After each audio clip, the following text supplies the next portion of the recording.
네, 건강보험 보장성 강화 정책이죠. 이른바 문재인 케어 시행을 앞두고 아직까지 그러나 찬반 논란은 계속 일고 있습니다. 네, 이 시간 김용익 국민건강보험공단 이사장 모시고 이 문재인 케어 관련 정책을 자세히 들어보도록 하겠습니다. 네. 어서 오십시오. 안녕하세요. 네, 안녕하십니까. 예. 서울대 의대에서 이제 의학도를 가르치셨고 또 19대에서 국회에 계시면서 보건복지위에 계셨잖아요. 네, 그렇습니다. 그리고 이번에 건보 이사장으로 취임하신 게 작년 12월입니까?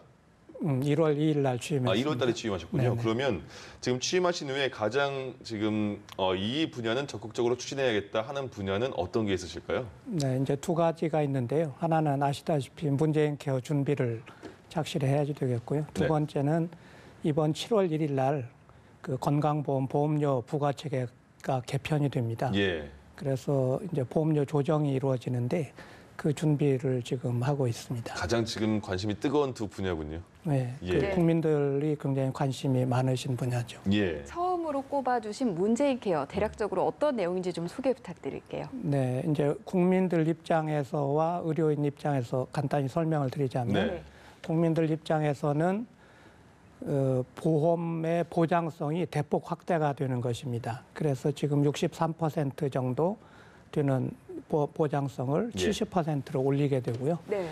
그다음에 보험의 본인 부담금만 가지고도 가계 파탄이 일어나는 일이 있기 때문에 예. 가계 파탄을 막아주는 대책을 확실히 하게 됩니다. 예.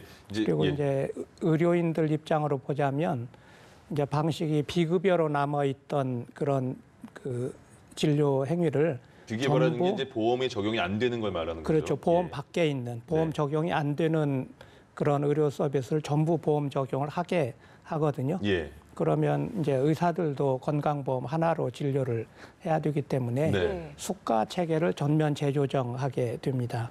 그래서 수가를 전부 이제 원가 플러스 알파 수준으로 재조정을 해서 예.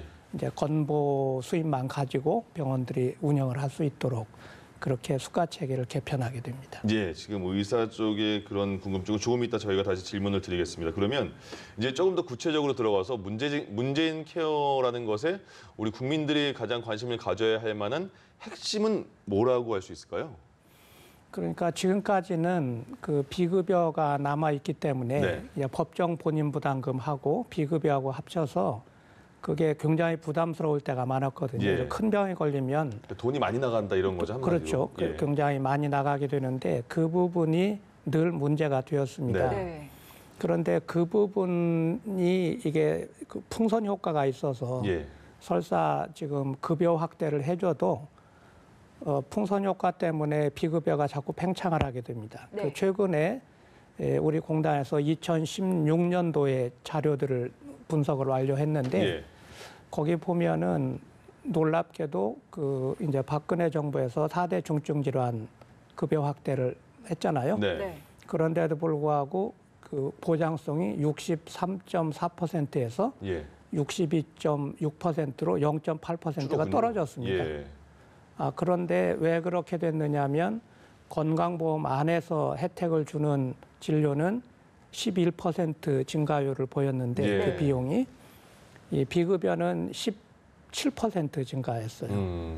그러니까 이게 1.6배 빠른 속도로 증가를 하는 거죠. 네. 그러니까 이 비급여가 있으면 이게 급여를 늘려주더라도 이제 의료기관 쪽에서 자꾸 비급여를 개발해서 늘리니까 예. 예.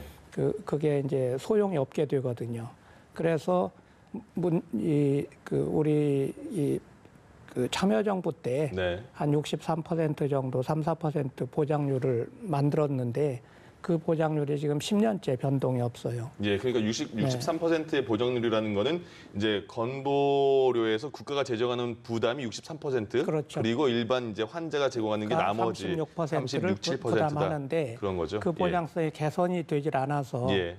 이제 방식을 비급여를 전부 급여화하고 예. 건강보험 안으로 넣고 이 급여 확대를 하게 됩니다. 그러면은 비급여가 없어졌으니까 예. 풍선이 없어졌잖아요. 예. 그래서 진짜로 이제 보장률이 올라가게 되는 그런 개혁을 지금 하고 있는 것이죠. 예. 네, 핵심 내용을 차근차근 잘 설명해 주셨는데요. 그러니까 미용이나 뭐 성형, 건강검진 이런 정도만 빼고 치료와 관련된 모든 이 비급여 항목의 건강보험을 적용하겠다는 뜻으로 좀 이해가 되고 있는데 이렇게 되다 보면은 네.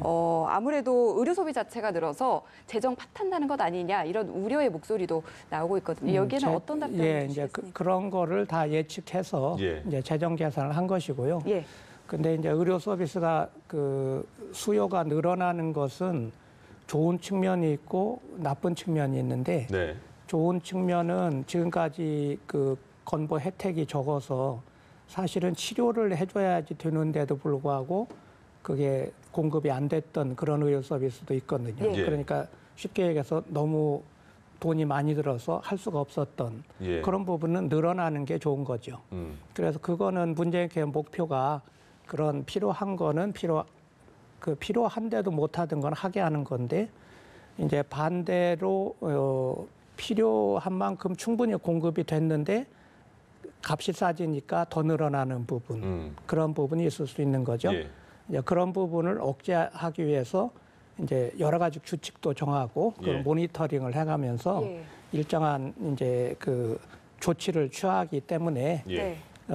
뭐 필요 없는 의료 서비스가 무한정 늘어나는 그런 일은 없을 겁니다. 그렇군요. 일단 뭐 상복부 초음파, MRI 이런 거는 다 이제 급여로 포함이 된다는 그런 말씀이잖아요. 그렇죠. 예. 그거는 그리고 다 급여화가 되고 있습니다. 예.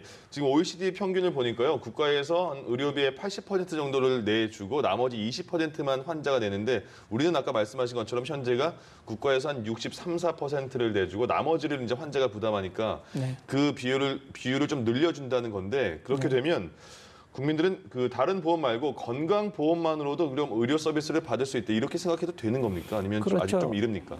아니 지금 말씀드린 게 예. 지금 이제 비급여만 가지고도 가정 경제가 위협을 받을 수 있기 때문에 예. 건강보험 하나로만은 안심을 할 수가 없어서 예. 실손보험을 들잖아요. 다른 보험도 들죠. 예. 근데 특히 실손보험이요. 실손보험은 이 건강보험에 비해서 상대적으로 보험료가 굉장히 비싸고 네. 네. 그 혜택은 그렇게 많지 않고 이렇게 되거든요. 근데 우리가 대략 그 건강보험은 지금 평균적으로 한 10만 원 정도를 내요. 물론 많이 예. 내는 사람도 있지만 평균적으로는 그런데 실손보험은 다 합치면 한 30만 원쯤 네. 네. 내게 돼요. 그런데 혜택은 건보는 그렇게 해서 63% 혜택을 보고 예. 30만 원 내고 36% 혜택을 볼까 말까 한 거잖아요. 예. 그래서 그런 부분이 굉장히 국민 부담이 되기 때문에 예. 그 부분을 다 건보로 끌어들여서 훨씬 싼 값의 보험료로 이제 건강보험을 해드리려고 하는 거다. 그래서 이제 건강보험 하나만 있으면 네. 이제 그 진료를 하는 거는 안심하고 할 수 있도록 예. 그렇게 하려고 하는 네, 것이죠. 앞서서 설명해 주신 이 보장성 강화를 두고 사실 의료계와 갈등이 있었잖아요. 이 부분은 국민 입장에서 좀 어떻게 이해하는 게 좋을까요? 그러니까 이제 아까 말씀드린 대로 비급여를 급여화를 하면 이제 의료기관 입장에서는 이제 그동안에는 건보에서 충분한 돈을 못 줬기 때문에 예. 이제 원가에 좀 미치지 못하는 부분이 있었거든요. 예. 그거를 이제 비급여를 가지고 보충을 해서 운영을 해왔는데 이걸 다 급여화를 하면 건보 안으로 집어넣으면 의사 선생님들 입장에서는 당연히 걱정이 네. 되죠. 이거 수가를 제대로 줄까? 예. 지금까지로 전례로 봐서는 그렇게 못 줄 걸? 이 걱정을 하시게 되죠. 네. 그런데 그게 입장을 바꿔놓고 생각하면 만약에 이 비급여를 다 건보 속으로 넣으면 병원들도 건강보험에서 나오는 돈만 가지고 운영을 해야지 되거든요. 당연히 그렇겠죠. 예.